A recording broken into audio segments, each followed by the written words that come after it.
always numb in my mind, battled on, building scars from the knife, so far gone, I was blind. So now that I found what I was looking for, I'm shining a light on the dark that I was coming from. Hello, bienvenue dans ce nouveau Reading Journal. On est mardi 26 avril. Je viens vous voir parce que hier j'ai terminé une lecture, mais aussi parce que ce matin j'ai eu 2 réceptions. Alors le livreur vient juste de sonner pour m'amener ce petit colis. Je pense savoir ce que c'est dedans parce que en réception papier je n'attendais qu'une seule chose. Et j'ai reçu un nouveau livre numérique et comme je connais pas le résumé, j'allais justement prendre la tablette pour vous en parler. Du coup, j'ai reçu le dossier presse de chez Inceptio pour les rôdeurs de l'Empire de Guy Roger Duvert. Je vous montre juste là. Donc Guy Roger Duvert, je vous en avais parlé dans une saga de SF que j'avais moyennement accrochée, c'était Outsphere, si je vous dis pas de bêtises.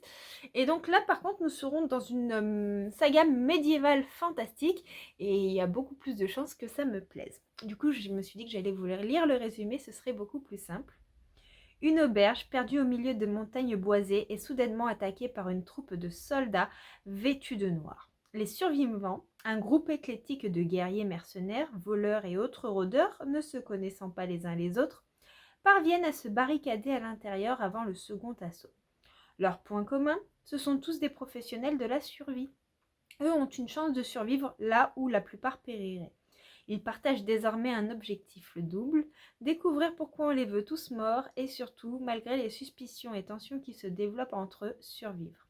Les Rôdeurs de l'Empire est une saga d'héroïque fantasy loin des châteaux et des cours royales. Elle cible plutôt ceux accoutumés à la boue, soldats, espions, criminels, bref, ceux qui se salissent les mains lorsque d'autres donnent des ordres. Voilà, donc ça a l'air assez sympathique. J'ai hâte de découvrir ça. Comme c'est un service presse, je pense que je le découvrirai dans la semaine. Vous savez que j'aime pas trop faire traîner les services presse, j'aime bien être à jour. En parlant de service presse, si on découvrait ce qu'il y a là, normalement c'est le tome 2 d'une saga de romance fantastique, si je dis pas de bêtises. Admirons le beau bruit du carton. Alors. Hop. Ouais, c'est ça. Ce tome 2 est très différent du tome 1 au niveau de la couverture. Le tome 1. Le tome 1. Non, ça c'est pas le bon.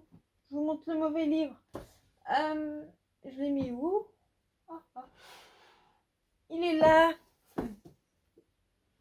Voilà.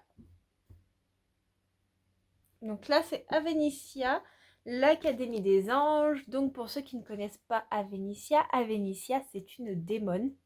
Mais elle l'a voulu à tout prix devenir un ange et rentrer dans cette académie. Elle a passé plusieurs fois l'examen, mais ça s'est jamais bien passé. Et elle va pas forcément être bien acceptée au sein des anges parce que elle a des pouvoirs démoniaques, un démon c'est mal vu, et qu'en plus elle a un langage qui est loin d'être angélique. C'est une forte personnalité à laquelle on s'attache très très vite. C'est une démone qui n'a jamais voulu être ça, puisqu'en fait il faut savoir que les gens quand ils meurent, ils peuvent soit devenir des anges, soit des démons, selon ce qui leur est arrivé, selon leur vécu, ce qui s'est passé. Et elle, en fait, elle avait été assassinée. Et il me semble qu'elle voulait arriver à devenir un ange pour pouvoir avoir le loisir d'avoir le droit de pouvoir aller sur Terre et se venger de son meurtrier. Et là, elle va être dans un groupe de travail dont il y aura une amie et puis un ange masculin avec qui l'entente n'est pas très cordiale. Et avec ce groupe-là, en fait, ils vont vivre plein d'aventures, faire plein de découvertes et ils vont découvrir des choses vraiment pas terribles. Voilà, ça c'est le résumé du tome 1. Du coup, il y a le tome 2 qui sort ce mois-ci, voilà. donc que je viens de recevoir. Quand j'ai ce mois-ci, je crois qu'il devait sortir le 25 ou le 27. Donc voilà, on est dans les temps puisqu'on est le 26. Et le tome 3 devrait sortir le mois prochain, puisque je l'avais vu dans la revue presse que j'ai reçue. Donc il n'y a pas trop de temps à attendre entre chaque tome de saga, c'est assez cool. Et j'ai hâte de lire ce tome 2 pour vous en parler. Voilà concernant mes petites réceptions.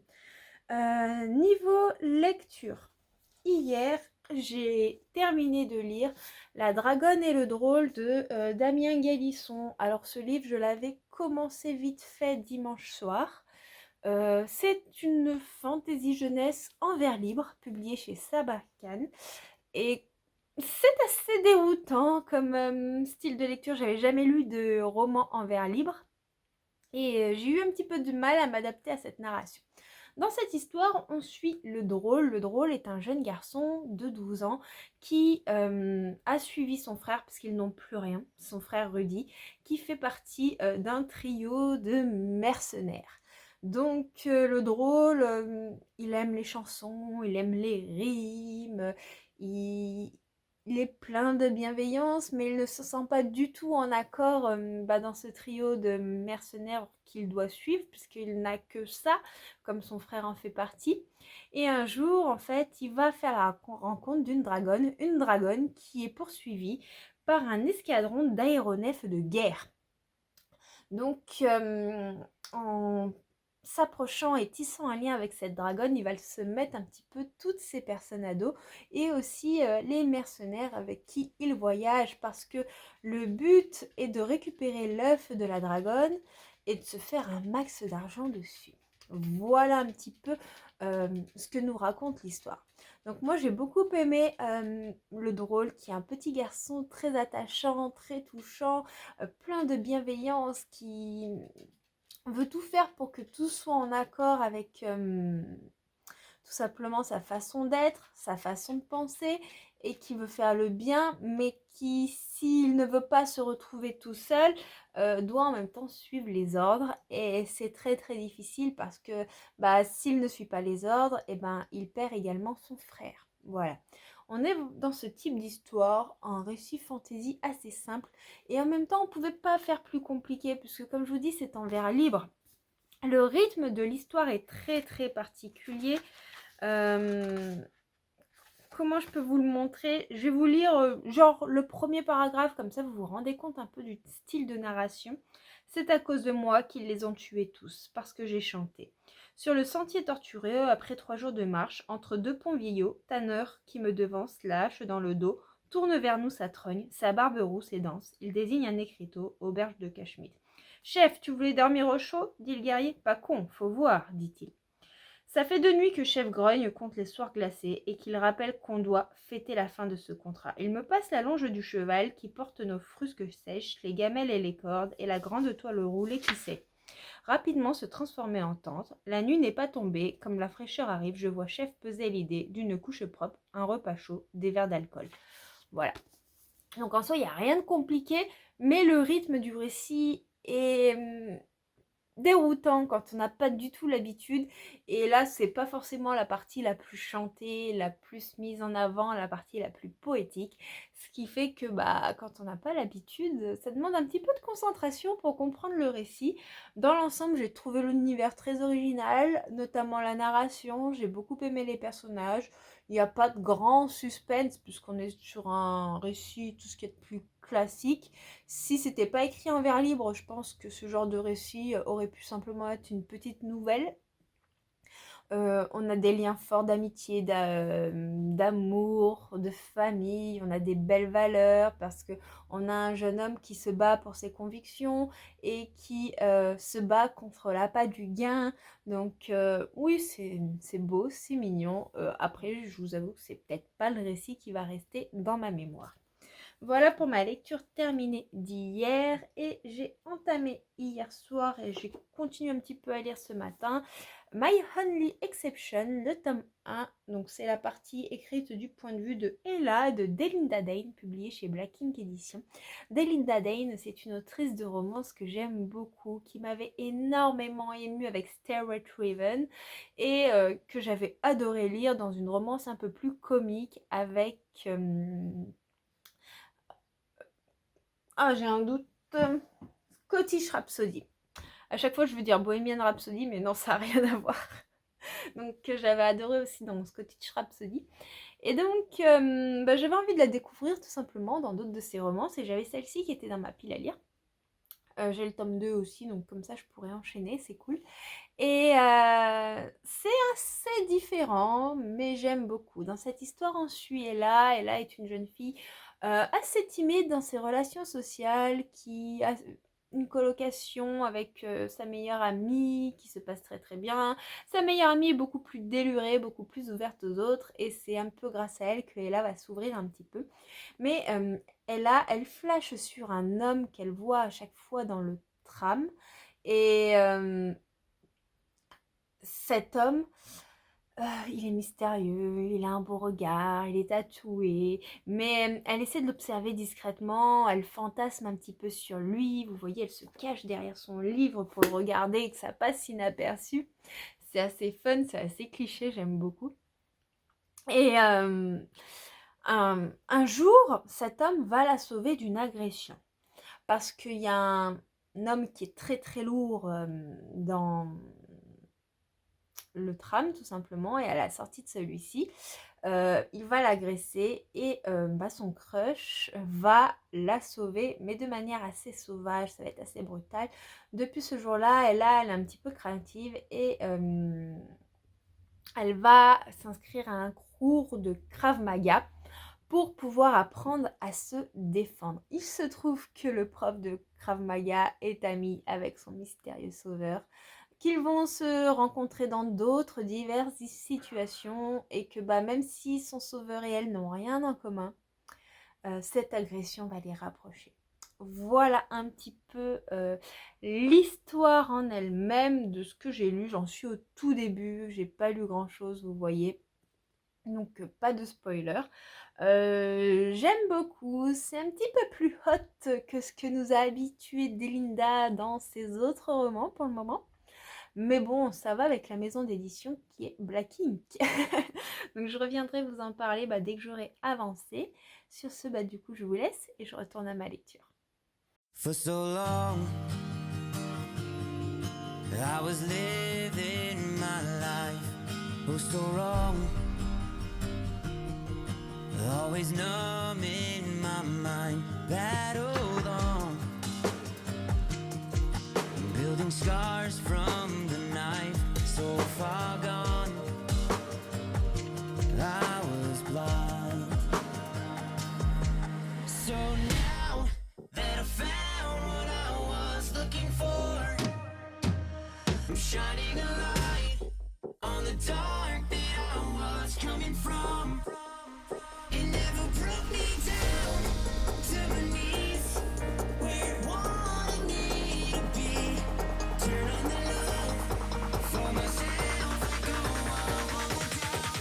See me for me. Hey, je vous reprends, on est mercredi 27 avril. J'étais en train de monter un point lecture, d'où mon emplacement, parce que là en fait, vous voyez pas, mais je suis... Voilà, devant mon PC sur la table. Attendez, je repose le trépied. Voilà.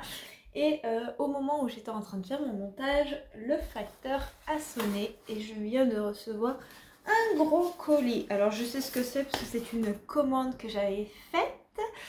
Parce qu'il y a une sortie du mois de mai que j'attendais avec beaucoup d'impatience, mais aussi parce que j'ai vu un intégral d'une duologie qui me tentait beaucoup, et donc l'intégrale était à 25 € et la duologie c'était une vingtaine d'euros chaque tome. Du coup forcément ça faisait de sacrées économies. D'autre part, c'est une maison d'édition que j'aime beaucoup.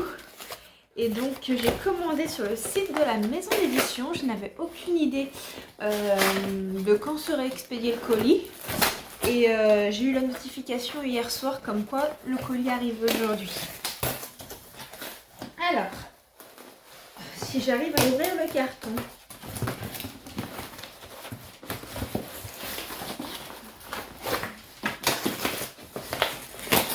Non, c'est pas pour toi, Hiro.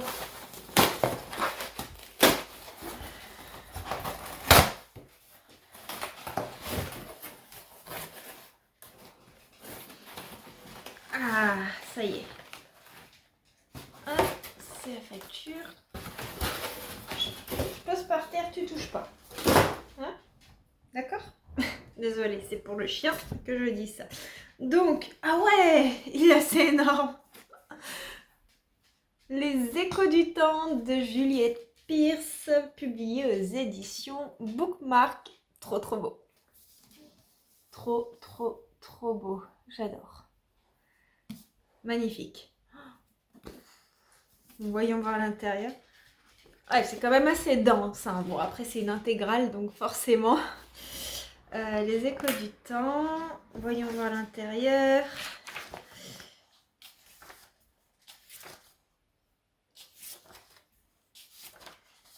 Voilà, l'intérieur, comme ceci.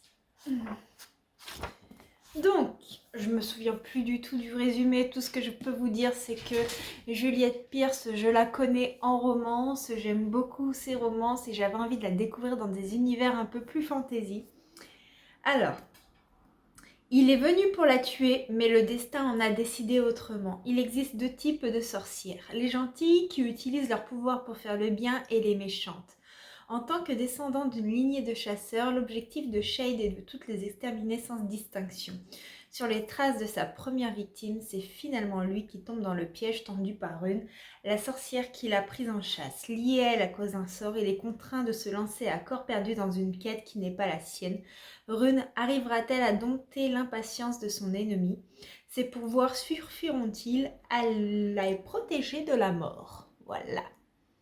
Donc moi on me dit des sorcières, en plus j'adore ça en littérature et il est magnifique cet exemplaire, incroyable. Je suis trop contente de l'avoir reçu. Et ensuite c'est le troisième tome et dernier tome, enfin j'espère que c'est le dernier, de l'Académie Arbonne, donc le trône empoisonné. Donc dans cette histoire, je vous en ai déjà parlé en vlog, mais ça fait un petit moment déjà.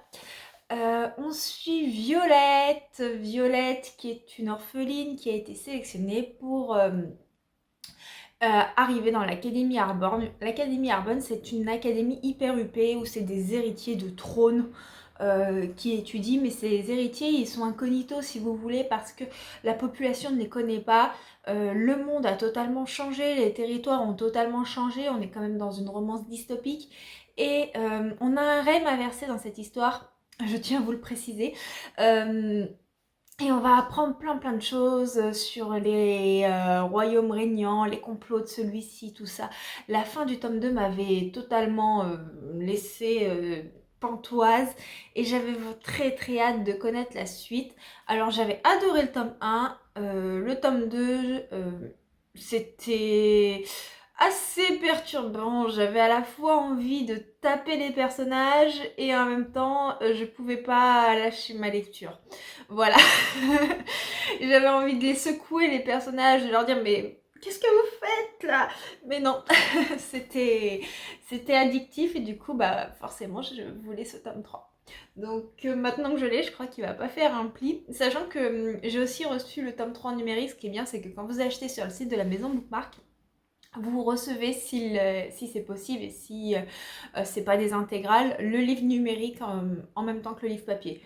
Donc moi je trouve ça cool parce que je sais que j'ai tendance des fois à lire des livres que je possède en papier en numérique, soit parce que je suis pas à la maison et que des fois emmener les livres papier c'est pas pratique, soit parce que tout simplement j'alterne entre ma lecture papier et ma lecture numérique, entre les moments où je suis à la maison, les moments où je suis en sortie, ou que le livre est gros et que j'ai trop peur de l'abîmer. Donc voilà pour ces deux sorties. Je vais essayer de les lire dans pas très longtemps, sachant que j'ai une pile de livres là qui me tente énormément, que j'aimerais lire dans la journée ou avant la fin de la semaine du moins. J'ai terminé de lire la duologie My Only Exception hier de Delinda Dane, le tome 1 et le tome 2. J'ai vraiment passé un excellent moment. Alors, dans ce tome-ci, on suit Ella. Ella, elle fantasme sur un mec qu'elle a rencontré dans le métro. Je vous ai dit le tram hier, mais c'est le métro new-yorkais. Et elle le regarde toujours furtivement, comme je disais, elle se planquait derrière sa lecture en croyant être discrète, voilà. C'est un petit peu cliché, elle se fait agresser. Bien entendu, l'homme sur lequel elle fantasme va venir la sauver. Ensuite, va se passer plein de petites choses où ils vont tomber l'un sur l'autre malencontreusement, voilà, c'est assez cliché. Mais entre eux, l'attirance est telle que ils ne peuvent pas rester éloignés l'un de l'autre, alors qu'ils sont assez opposés. Et là, c'est une jeune fille douce et timide, et Wes, c'est cet homme qui est totalement torturé, qui a des accès de violence. Attention, jamais envers la femme, il est hyper respectueux, et pour lui, la notion de consentement est vraiment ce qui est prioritaire. Donc nous sommes dans une relation un petit peu malsaine, puisque lui c'est un homme qui est très possessif, et comme je vous disais, ses accès de colère sont liés des fois à pas grand chose, mais c'est passionnel entre eux, vous voyez, on a pas mal de celles qui sont assez caliente, hein, soyons honnêtes, et on est embarqué dans cet enfer infernal, dans cette spirale où nos deux personnages s'aiment. Elle est assez cohérente des défauts de Wes et de ses démons. Elle ne se laisse pas berner par cela, donc c'est hyper agréable parce qu'on n'est pas dans une héroïne qui nie l'évidence, si vous voyez ce que je veux dire. À côté de ça, les réactions et la façon dont on se déroule la romance, ça me fait penser un petit peu aux premières no-romances style After, mais ce n'est pas aussi loin, ce n'est pas aussi exaspérant parce que nos personnages ne jouent pas à la girouette, voilà. Donc au début de ma lecture, j'ai eu un petit peu peur de la tournure des choses, et puis finalement la psychologie des personnages m'a interpellée, m'a intéressée, et j'ai eu envie de comprendre Wes, parce qu'on sent que ce personnage il est très profond et que la souffrance qu'il a est tellement importante que on a envie de savoir et le voir évoluer tout simplement. Donc c'est ce qui s'est passé à la fin du tome 1. La curiosité a pris le dessus, j'ai été très émue, j'ai été tourmentée parce que je me disais qu'il y avait vraiment quelque chose de plus grave, que nos personnages ils avaient quelque chose qui était là mais qu'on ne savait pas, voilà. Et bien entendu, du coup, après j'ai enchaîné avec le tome 2, et ce tome 2 est beaucoup plus mature, puisque si dans le tome 1 on suit que Ella, dans ce tome 2 on va alterner les points de vue entre Ella et Wes, mais on va avoir aussi des points de vue du passé de Wes, de son enfance, et aussi des points de vue liés à un journal intime, mais qui lui concerne Ella. Donc on va alterner entre toutes ces narrations, et je peux vous garantir que les points de vue sur Wes et son enfance, mais ils étaient extrêmement durs à lire. Franchement, ça vous laisse pas indemne. Moi ça m'a émue, et justement on rentre vraiment dans l'aspect important de la psychologie de Wes. C'est une histoire qui va toucher à la famille dans son ensemble, que ce soit positif ou négatif. C'est une histoire qui va parler de maladie mentale, d'addiction, que ce soit à la drogue, à l'alcool, qui va parler de beaucoup de choses, et notamment aussi des préjugés, parce qu'il faut savoir que Wes n'est pas le mec parfait, c'est un mec tatoué, voilà, il y a les préjugés qui vont avec ça. En plus, son passé malheureusement ne le met pas en valeur. Mais comme je vous ai dit, Wes c'est aussi quelqu'un de tendre, c'est quelqu'un de bienveillant malgré tout l'environnement. Voilà, et donc j'avais envie de le comprendre, et à travers ce tome-là, je l'ai compris. J'aurais aimé que certaines thématiques soient un peu plus approfondies, mais après, c'est le premier roman de Delinda Dane. Il faut savoir qu'elle a écrit My Only Exception, même avant Stairway to Heaven et Bohemian Rhapsody, dans laquelle on la connaît.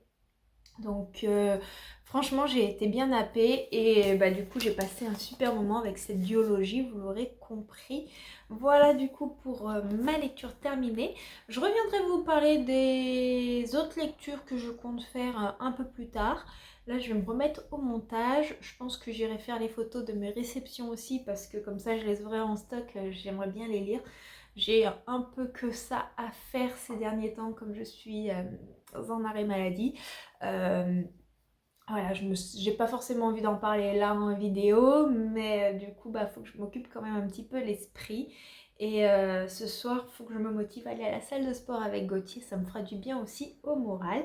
De votre côté, j'espère que tout va bien. N'hésitez pas, comme d'habitude, à me dire dans les commentaires bah, ce que vous lisez, s'il y a des livres que vous attendez avec impatience dans votre boîte aux lettres, tout ça, parce que c'est vrai que je partage comme ça avec vous, mais bon, bah, je suis derrière un écran, hein, faut être honnête. Et bah, même si on discute en commentaire, bah, des fois j'aimerais bien qu'on ait des échanges un petit peu plus spontanés.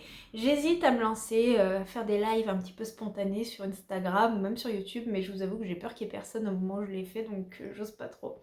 N'hésitez pas à me dire aussi si ça vous intéresserait simplement des lives papotage pour qu'on ait des échanges, comme je vous disais, spontanés, que vous puissiez me poser des questions, que moi je puisse vous répondre, qu'on puisse parler lecture de manière plus naturelle tout simplement. Je vous retrouve en ce vendredi 29 avril, il est 18h30 parce que je viens de terminer une lecture et puis une autre lecture dont je ne vous ai pas encore parlé que j'ai lu hier. Du coup, je m'étais dit que c'était l'occasion de le faire. Donc, qu'est-ce que je voulais vous dire? Ah oui, j'avais aussi vu le film il y a 2 jours, In the Between sur Netflix et j'avais très très envie de vous en parler, donc je vais commencer par ça.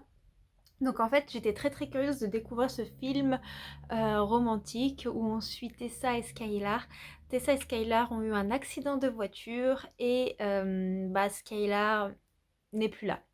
Sauf que Tessa, elle va survivre à cette opération suite à l'accident de voiture qu'elle va avoir et elle va bah, devoir continuer sa vie tout simplement. Et en continuant sa vie, il y a des signes de Skylar qui sont là.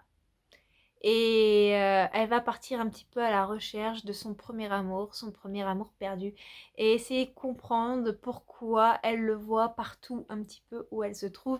Voilà un petit peu le résumé du scénario, sans trop vous en dire, du film que j'ai vu sur Netflix. Et ce film est une adaptation du roman paru chez Hugo. Je crois qu'il est paru dans la collection... Comment elle s'appelle déjà? J'ai oublié, je regarde ma bibliothèque, mais ça me revient pas. Dans leur nouvelle collection, ça me reviendra sûrement au moment où la vidéo, je devrais la mettre en ligne, hein, mais là, comme ça me revient pas. Et donc, j'avais très très envie de voir le film, et puis le livre me tentait, et maintenant que j'ai vu le film, j'ai encore plus envie de lire le livre, parce qu'il y a une émotion qui se dégage de ce film, une émotion qui est très très forte, très émouvante, qui vous met les larmes, vous pouvez pas rester insensible. On sent cet amour transpercé et les acteurs jouent incroyablement bien. Alors moi, comme j'ai pas lu le livre, forcément j'avais pas de point de comparaison et j'ai discuté avec des personnes qui avaient lu le livre et ils m'ont dit que c'était assez fidèle et que l'acteur qui jouait Skylar était juste parfait. Du coup, ma très très belle découverte. J'ai regardé ça en faisant mon repassage, mais mais ouais, ça m'a mis les larmes aux yeux. J'étais pas bien après avoir vu ce film. Très très émouvant. Ensuite, niveau lecture, j'ai lu Femme sans merci de Camilla Lightberg, publié chez Actes Sud, qui est un thriller. C'était le deuxième roman que je lisais d'elle, qui est assez proche de celui-ci que j'ai pris pour vous montrer, La Cage Dorée.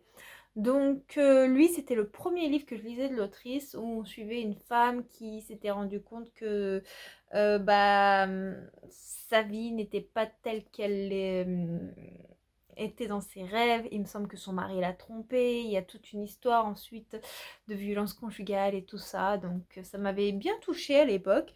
J'ai plus trop l'histoire en tête, mais je sais que la façon dont ça se termine, ça me fait penser un petit peu à celui-ci. Donc dans Femmes sans merci, on suit trois femmes prisonnières de leur mariage, toutes trois de façon très différente. Ça peut être par la tromperie comme par la maltraitance physique ou psychologique. Et ces 3 femmes vont tout mettre en avant pour se libérer du coup de leur mari, mais pas de la façon légale. Voilà. Donc on suit ces 3 femmes et on alterne un petit peu leur point de vue dans le roman. Enfin, je dis roman, mais c'est plus une nouvelle vu la taille du bouquin. J'ai eu beaucoup de mal à rentrer dans le récit. J'ai trouvé que c'était pas du tout immersif et du coup, forcément, même si ce n'est que mon 2e Camille Alekberg, ce n'est pas le meilleur. Pour moi, on aurait pu un petit peu développer la psychologie masculine, puisque là, on suit un petit peu les événements, mais on sait pas comment les personnages se sont rencontrés, on sait pas comment était leur vie de couple avant. On voit juste 2-3 événements de maintenant et le fait qu'elle veuille agir. Voilà. Et j'aurais aimé avoir un peu cette psychologie des autres personnages et comprendre tout simplement l'environnement dans lequel ces femmes se trouvent.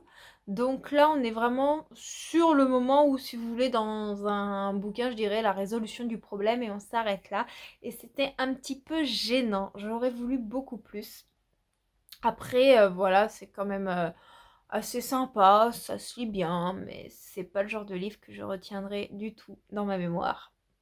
Voilà, après, je lis pas beaucoup de thrillers, donc c'est vrai que j'ai pas énormément de points de comparaison. Mais en dehors de ça, ça m'a pas transcendé. Mais je vous avoue que j'aimerais lire un peu plus de thrillers, donc je vais faire quelques efforts de ce côté-là. Ensuite, j'ai lu et j'ai terminé il y a 1 heure de ça le tome 3 de Academy Arborn, le trône empoisonné de Jamin Eve et Tay James, publié chez Bookmark Collection Romance Passion. Donc je vous en avais déjà parlé il y a un petit moment déjà. Pour ceux qui n'étaient pas sur la chaîne ou qui n'ont pas suivi Academy Arborn, c'est une histoire où on suit Violette. Violette, c'est une jeune femme qui vient d'un milieu social assez bas, qui est orpheline, pas de famille, qui a été un peu élevée dans la rue, et qui va être sélectionnée pour étudier à l'Académie Arborn. Il y a une espèce de loterie, on appelle ça la loterie des princesses. Et à l'Académie Arborn, on va pas s'apercevoir que tout n'est pas tout rose. Elle va être au milieu de plein de princes héritiers et princesses héritières de royaumes de la monarchie, dans un futur où les territoires sont découpés de manière totalement différente de ce que l'on connaît. Par exemple, la Suisse fait partie des pays les plus puissants du monde dans cette histoire. On a la Nouvelle-Amérique, on a l'Australasie, enfin on a plein de choses. Moi je regrette qu'on n'ait pas de carte d'ailleurs pour ces nouveaux découpages au niveau du bouquin. Et donc elle va se faire des ennemis, puis elle va se faire des amis parmi ces princes et ces princesses héritiers et héritières. Et elle va tisser plein de relations et en fait on va se rendre compte que tout n'est peut-être pas dû au hasard, que certaines choses sont peut-être calculées et on va rentrer dans des jeux et des complots politiques avec de la romance, avec un harem inversé, des problèmes de royauté et on a pas mal d'actions. Donc il s'est passé plein de choses dans l'histoire et on est du coup dans un harem inversé avec un polyamour. J'ai trouvé ça très original. Je crois que j'avais jamais lu d'histoire avec du polyamour. Des triangles amoureux oui, mais du polyamour c'est encore différent. Ça m'a un petit peu perturbée dans le sens où j'ai pas l'habitude. Mais j'ai trouvé ça sympa parce que ça met quelque chose d'autre en évidence, c'est moderne, c'est dans l'air du temps et on sort un petit peu des catégories habituelles. J'ai aimé la relation entre les personnages, j'ai aimé l'évolution de ceux-ci. On a quelques scènes qui sont assez olé olé, on a quelques scènes qui sont censées être sérieuses qui moi m'ont fait éclater de rire. Donc ouais, pourquoi pas. C'était pas censé me faire rire ces scènes, mais j'ai pas pu faire autrement. C'est une lecture qui m'a fait tout simplement du bien. Je regrette simplement que le contexte sociopolitique soit pas plus développé pour la clôture de la saga, tout simplement. J'aurais aimé plus de descriptions, plus de choses qui enrichissent l'univers, mais on est quand même dans une romance de base, donc forcément la romance doit rester prédominante. Voilà ce qu'il en est pour mes petites lectures terminées. Je sais pas encore ce que je vais lire. J'hésite entre deux, donc quand j'aurai commencé cette lecture ou terminé, je reviendrai vous en parler à ce moment-là. I was living my life, oh so wrong. Always numb in my mind, battled on. Building scars from the knife, so far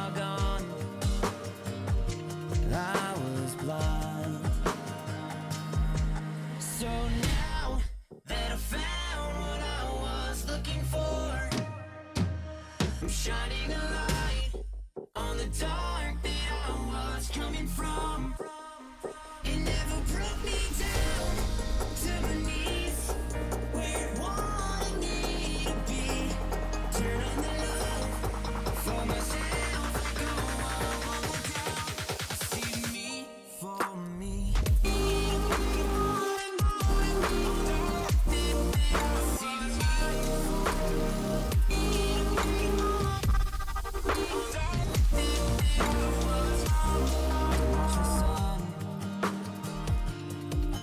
As it falls out of sight, setting on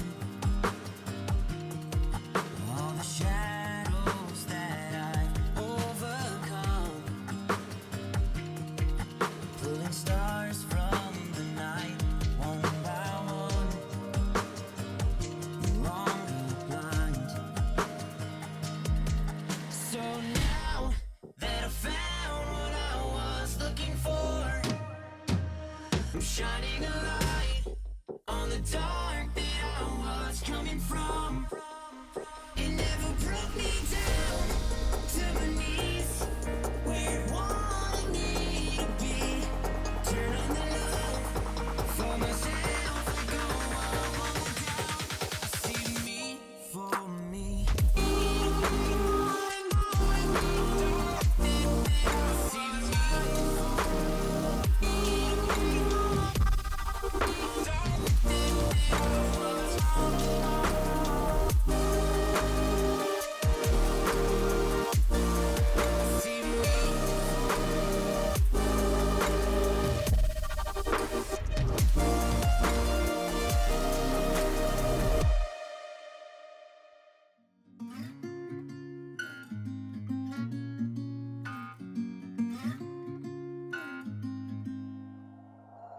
We'll be driving down the state, yeah. Looking around for the next crowd, yeah. Going our own way, trying to find a new route, yeah. We'll be going in circles, trying to find a way, searching for the things we do, yeah. Dropped out without a choice, yeah. Hair blown round to the window, singing stupid noise, or will you? I just wanna get to know ya. I wanna go far to the coast, yeah.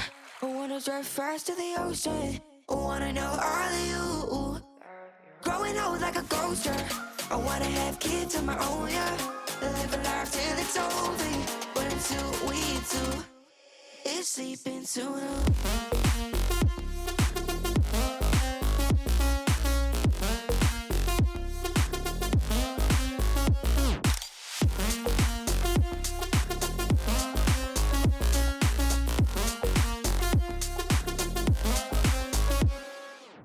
Yeah, I'm feeling a little crazy. Sat at home being lazy. Wanna travel till I'm 80, flying with you. Wanna take on the world and do something. Would you by my side like it's nothing? Wanna buy you things that you wanted. Wanna find you, drop top without a choice, yeah. Hair blow round to the window, singing stupid noise with you. I just wanna get to know ya. I wanna go far to the coast, yeah. I wanna dive fast to the ocean. I wanna know all of you. Growing old like a ghost, yeah. I wanna have kids of my own, yeah. And live a life till it's over. But until we do, it's sleeping too long.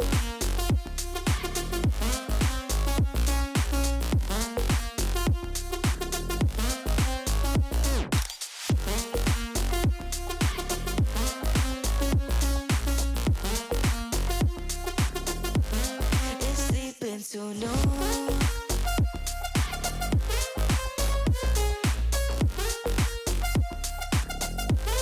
It's sleeping too long.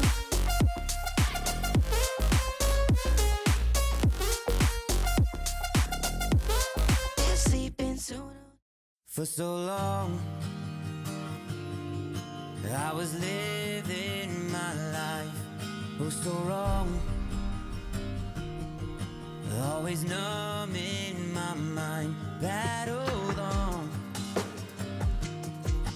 building scars from the night, so far gone. I was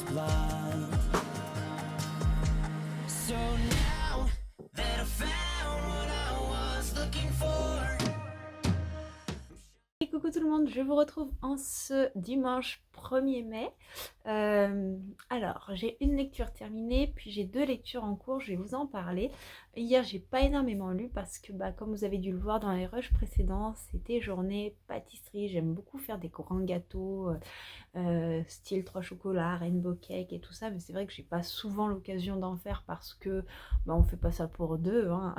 Clairement ça fait un peu beaucoup, ou il faut surtout beaucoup de temps de préparation. En fait, c'est pas forcément compliqué à faire, mais surtout on a pas mal de temps d'attente. D'ailleurs, si la recette vous intéresse, je vous mettrai la recette que j'ai utilisée en barre de description, ça pourrait être sympa pour ceux qui veulent tenter.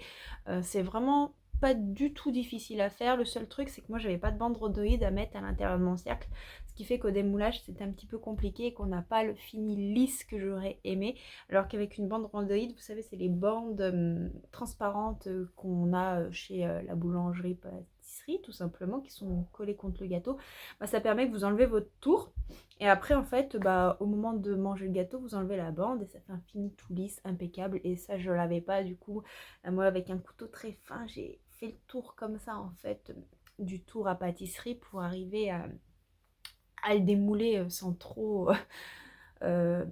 l'arracher, parce que les mousses, elles sont bien compactes, mine de rien. Après avoir passé toute la nuit au frigo, c'est le genre de gâteau qu'il faut bien faire la veille pour le lendemain. Et du coup, là, je vais l'emmener chez une copine chez qui je vais manger ce midi.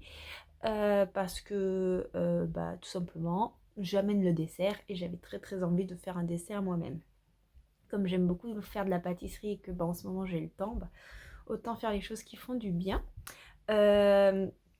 Voilà pour le petit point gâteau. Du coup, pour le petit point lecture, hier j'ai lu L'Éden des sorcières. Je l'avais commencé vendredi soir avant de me coucher, puis je l'ai terminé hier, de Yumiji. C'est le tome 2 et j'ai adoré. J'ai encore passé un super moment. Alors, ceux qui ne connaissent pas du tout L'Éden des sorcières, j'ai le tome 1 juste ici, que voici. Donc dans ce tome 1, on suit Pili. Elle est avec sa marraine sorcière, si je peux dire ça comme ça, celle qui s'est toujours occupée d'elle. Mais celle qui s'est toujours occupée d'elle, il va lui arriver malheur et Pili va devoir se débrouiller. Et pour arriver à survivre et aussi réaliser le rêve de celle qui s'est occupée d'elle, elle va essayer de trouver l'Éden des sorcières. Et problème, c'est que ça va être très très compliqué parce que les humains ont détruit la nature et ils mettent tout ça sur la faute des sorcières. Donc les sorcières, elles se font chasser, elles se font exécuter par ces personnes. Et donc Pili, on la suit dans cette aventure et là c'est vraiment l'introduction qui nous explique l'univers. Et là on rentre un petit peu plus dans l'aventure, dans le périple de Pili. On la suit au travers de ses rencontres, on la suit tisser des liens avec l'animal qui l'accompagne et surtout essayer de trouver l'Éden, puisque l'Éden c'est quelque chose de mythologique. Ce serait un endroit où les sorcières peuvent vivre en paix avec la nature sans être embêtées par l'humanité et surtout sans risquer leur vie, et cela c'est très très très très compliqué. Du coup on suit cette jeune Pili et elle est extrêmement touchante, bienveillante. J'ai beaucoup aimé ce tome là qui est vraiment dans la continuité du premier. On a un graphisme sublime, moi j'aime beaucoup. Je vous en avais montré quelques planches, mais voilà, j'aime beaucoup le détail, j'aime beaucoup les dialogues, l'évolution des personnages, la réflexion que cette histoire de fantaisie a en nous par rapport à le réchauffement climatique, le fait qu'on déforeste certains endroits. Ça fait écho vraiment à beaucoup de sujets d'actualité, donc ça j'aime beaucoup. Et j'adore l'héroïne qui a une évolution tout en douceur et qu'on voit évoluer. Et les histoires de vie des personnages que l'on rencontre qui sont extrêmement touchantes. Enfin, j'ai passé un super moment avec ce tome 2. Le tome 3 sort bientôt justement. Du coup, je voulais me mettre à jour suite à cela. Et j'ai commencé à lire, mais quand je dis commencer, j'ai lu 30 pages. Hein. Avenicia le tome 2 Enfer et Paradis de Théo Lemâtre, donc lui je viendrai vous en parler dans un prochain vlog. Et j'ai également commencé une lecture numérique, c'est du coup Les Rôdeurs de l'Empire de Guy Roger Duvert chez Inceptio. Je vous en ai déjà parlé en début de semaine, je vous mettrai quand même la petite image ici, mais ça a l'air chouette, ça commence plutôt pas mal, donc c'est pareil, je reviendrai papoter un peu plus tard de tout ça. Voilà pour ce qu'il en est de ce vlog lecture qui a été un peu plus conséquent que la semaine dernière. J'ai été un peu plus dans un mood adéquat pour lire. J'espère que vous ça va, que vous faites de belles lectures comme d'habitude. N'hésitez pas à me dire quelles sont vos lectures en cours en commentaire, ça me fait toujours plaisir. Et je vous fais plein de bisous et je vous dis à la semaine prochaine. Ciao!